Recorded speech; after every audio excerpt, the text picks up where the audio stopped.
네, 오늘은 2월 17일입니다. 화요일입니다. 새벽 예배 나오신 성도님들 환영합니다. 말씀 나누기 전에 공동기도 제목으로 기도하시겠습니다. 배옥진 집사의 병상에 함께 하셔서 통증이 없게 하시고 하나님의 위로와 힘을 부어 주십시오. 권하자 집사가 다시 걸을 수 있게 회복시켜 주십시오. 김시 집사의 건강을 회복시켜 주시고 대비박 형제의 건강이 회복되게 해 주십시오. 나의 모든 가족이 예수님 믿고 구원받게 해 주십시오. 하나님, 오늘 저에게 성령을 부어 주십시오. 저의 완고한 마음을 변화시켜 주시고 하나님의 말씀을 기쁨으로 순종할 수 있는 부드러운 마음을 허락해 주십시오. 저는 온전한 하나님의 백성이 되기를 원합니다. 예수님의 이름으로 기도합니다. 아멘. 오늘 본문의 말씀은 마태복음 14장 13절에서 21절까지 말씀입니다. 세상을 두려워하지 말라 하는 주제입니다.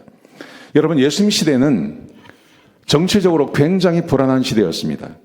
그래서 예수님께서 계셨던 그 예루살렘은 로마의 압제하에 있었고, 그리고 정치인들이 백성을 귀히 여기는 그런 시대가 아니었습니다.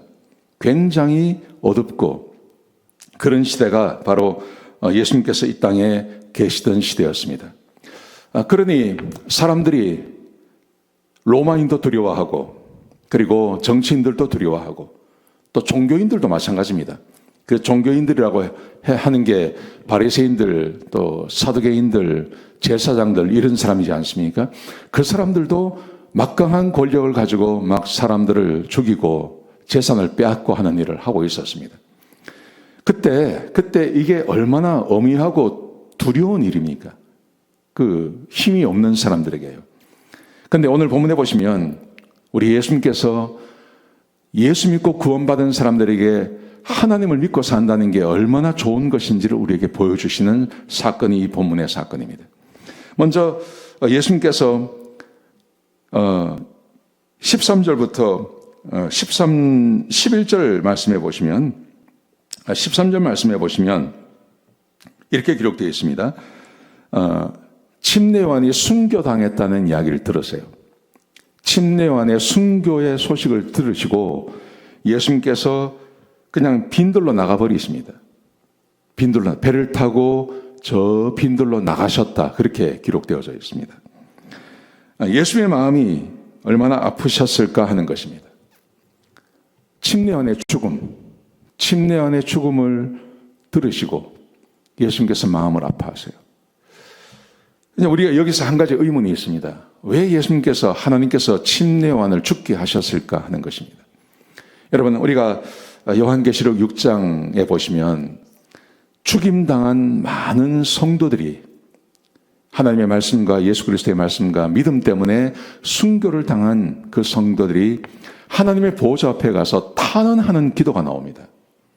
그때 그 탄원을 할 때 하나님, 왜 언제까지 이렇게 세상에서 많은 그리스도인들을 죽게 하십니까? 하는 기도를 드리죠. 그때 하나님께서 하시는 말씀이 있어요. 예수님께서 하십니다. 이런 말씀을 하십니다. 6장 11절에 보시면, 요한계시록 6장 11절에 보시면 각각 그들에게 흰 두루마기를 주시며 이르시되 아직 잠시 동안은 쉬라.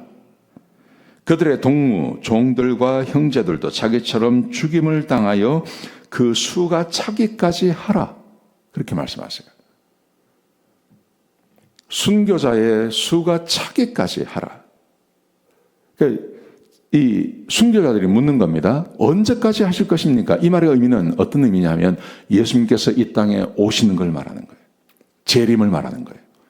그런데 언제 재림하셔서 세상을 심판하실 것입니까? 하고 묻는 거죠. 그때 예수님께서 예수님의 재림을 하시기 위해서는 순교자의 수가 차야 한다고 말씀하시는 거예요. 여러분, 그래서 성경에 보시면 우리 예수님께서 어떻게 보면 순교당하신 거죠. 물론 부활하셨지만요. 그 이후에 12사도를 생각해 보십시오. 12사도 중에 사도 요한 한 사람 빼놓고는 다 순교당했습니다. 11명. 거기다가 스데반 집사님 순교당하셨습니다. 또 예수님의 동생 야고보 사도, 예수님의 동생 말고 야고보 사도도 순교당했습니다. 초대교회예요. 많은 사람들이 순교당합니다. 근데 그 순교를 당한 이유가 뭐냐? 예수님께서 오시기 위해서는 순교당하는 일이 있어야 한다는 거죠. 순교가 차야, 그래야 우리 주님이 오실 수 있다. 그렇게 말씀하세요. 자, 그러면 우리 생각에 이런 생각이 들 수 있습니다. 와, 그러면 그리스도인들은 전부 죽임당하고 끝나는 건가? 이렇게 생각할 수 있습니다. 여러분, 그런데 오늘 예수님께서 그렇게 제자들에게 말씀하시고 그렇게 말씀하신 예수님께서 14절부터 쭉 보시면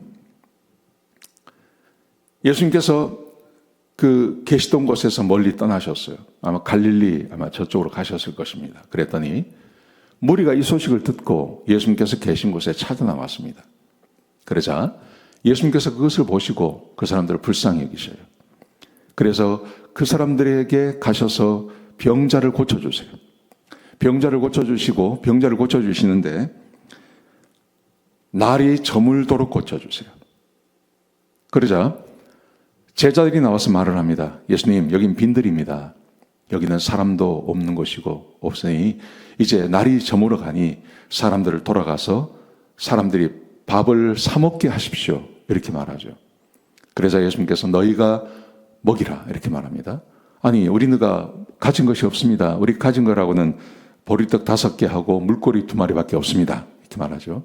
그랬더니 그것을 가져오라고 하요. 그리고 예수님께서 오병이어의 기적을 행해 주시는 거예요. 이게 뭘 말하는 걸까요? 세상을 두려워하지 말라는 겁니다.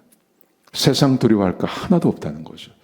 세상에서 아무리 그리스도인들을 핍박하고 교회를 핍박하고 감옥에 집어넣고 죽이고 우리는 미국에 살기 때문에 직접적인 핍박은 없습니다. 여러분, 그렇지만 제가 요한계시록을 말씀을 나누면서 했잖아요. 우리가 세상의 가치관을 따라가지 아니하면 그러면 회사 생활을 하기도 힘듭니다. 성경에 나와 있는 가치관, 그걸 세상에서 이야기를 하면 사람들이 좋아하지 않습니다.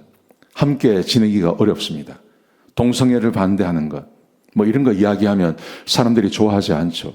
복음을 전하면 사람들이 싫어하죠. 여러분, 그렇다고 해서 우리가 세상으로부터 핍박만 받는 것은 아닙니다. 왜냐하면 오늘 이 예수님께서 제자들에게 이 오병이어의 기적을 행해 주시는 거예요. 하나님의 능력이 얼마나 무한하심을 보여주는 겁니다. 예수님께서 그냥 병만 고칠 수 있습니다. 그 이전에는 병만 고치셨어요. 그런데 왜 이 침례 요한의 죽음의 이야기가 왔을 때 제자들이 얼마나 두려웠을까요? 그 제자들을 예수님께서 아신 거죠. 그리고 예수님께서 오병이어의 기적을 행해 주시는 것입니다. 병 고치는 것과는 또 다른 능력이 드러난 것입니다. 두려워하지 말라는 겁니다. 세상을 두려워하지 말고 세상을 이길 것을 우리 예수님께서 제자들에게 가르쳐 주신 것입니다. 저는 우리 시대를 살아가는 우리 그리스도인들이 이러해야 한다고 생각합니다. 우리 요한계시록 할 때도 천국에 가는 사람이 누구냐? 두려워하지 아니하고 이기는 자라 그랬잖아요. 세상을 두려워하지 마십시오. 세상을 이기십시오. 그리고 당당하게 복음을 증거하고 당당하게 성경의 가치관을 이야기하고 그 성경의 가치관을 지키며 살아가는 것. 그게 우리 그리스도인들이 해야 할 일이라는 거죠. 이 말씀 꼭 기억하셨으면 좋겠습니다. 오늘 하루 그렇게 사시기를 주 이름으로 축복합니다. 기도하시겠습니다. 아버지 하나님, 귀한 말씀 주셔서 감사합니다. 하나님, 세상을 두려워하지 아니하고 세상을 이기는 우리 교인들 되게 하여 주옵소서. 세상을 두려워하지 않게 하여 주옵소서. 세상을 이기게 하여 주옵소서. 능력을 행하시고 전능하신 하나님이 우리와 함께 하심을 믿게 하여 주옵소서. 감사합니다. 예수님의 귀하신 이름으로 간절히 기도드렸습니다. 아멘.